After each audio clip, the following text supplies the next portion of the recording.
Narendra recited a few verses from the Ashtavakra Samhita.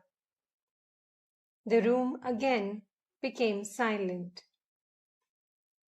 Master, to Hiranando, pointing to Narendra. He seems to be walking with an unsheathed sword in his hand.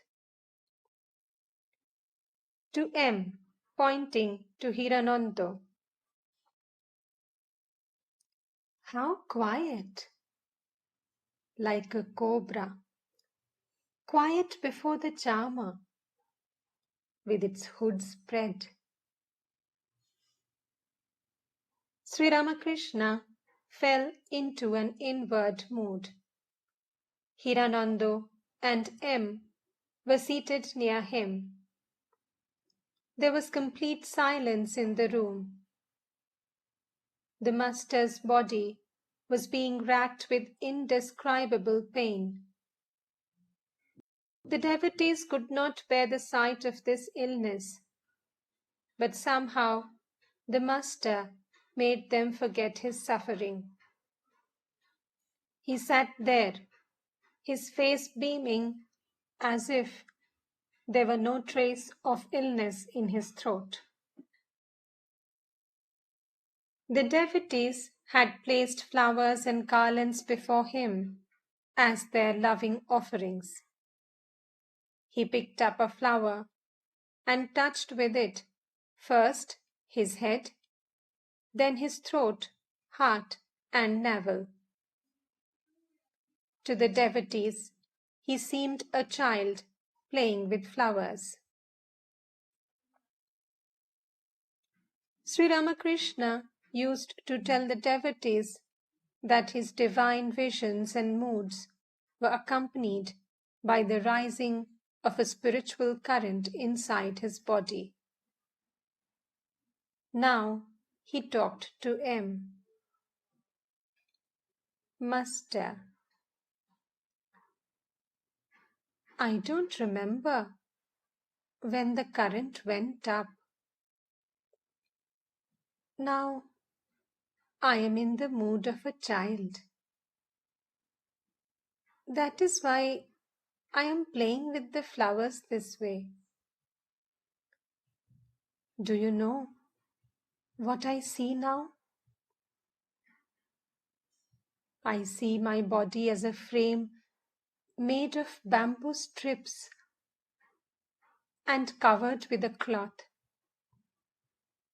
The frame moves, and it moves because someone dwells inside it.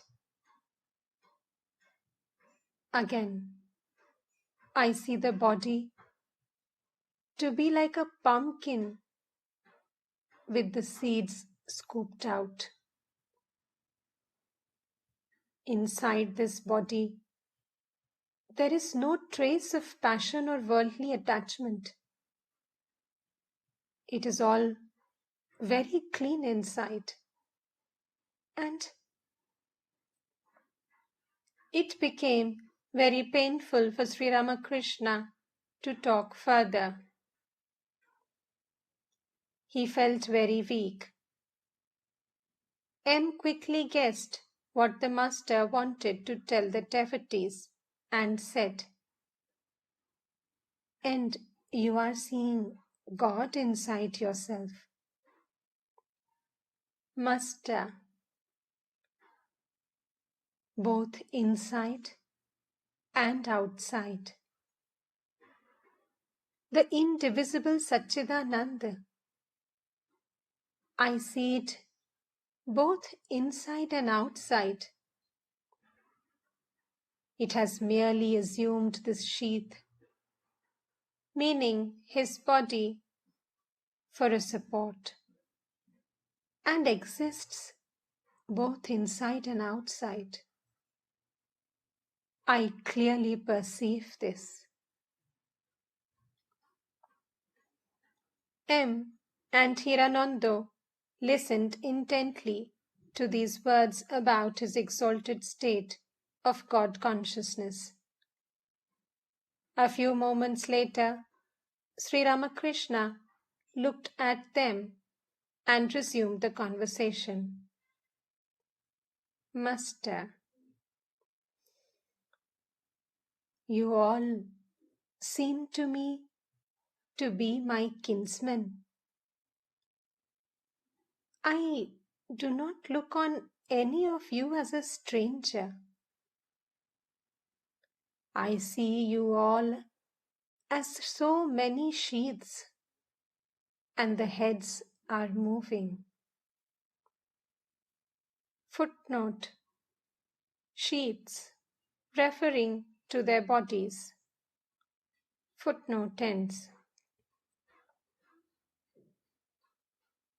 I notice that when my mind is united with God, the suffering of the body is left aside. Now, I perceive only this: the indivisible Satchidananda is covered with skin, and the sore in the throat is on one side of it. The master again fell silent. A few minutes later he said, "The attributes of matter are superimposed on spirit, and the attributes of spirit are superimposed on matter.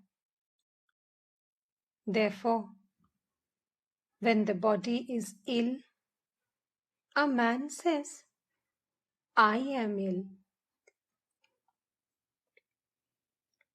Hiranando wanted to understand what the master had just said, so M told him, "When hot water scalds the hand, people say that the water scalds. But the truth is that it is the heat that scalds." Hiranando to the master, "Please tell us why a devotee of God suffers." Master, "It is the body that suffers." Sri Ramakrishna seemed about to say something more.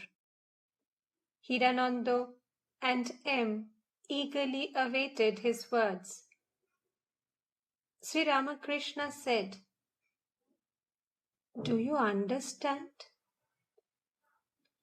M said to Hiranando in a whisper,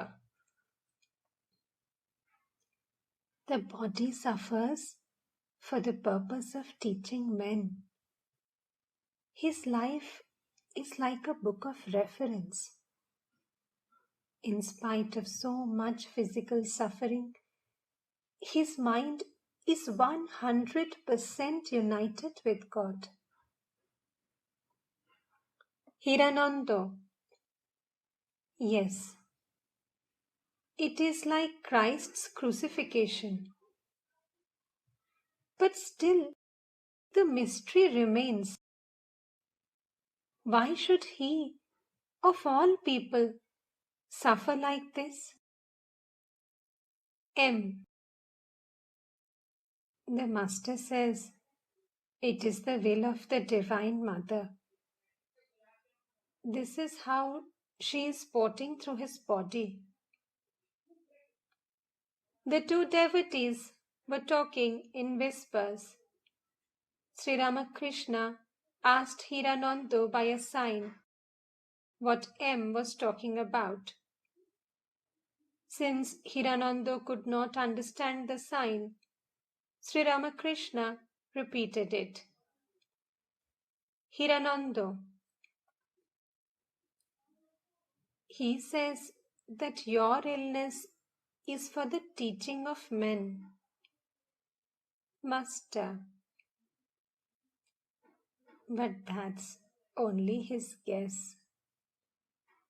To M and Hiranando, My mood is changing. I think that I should not say to everyone, may your spiritual consciousness be awakened.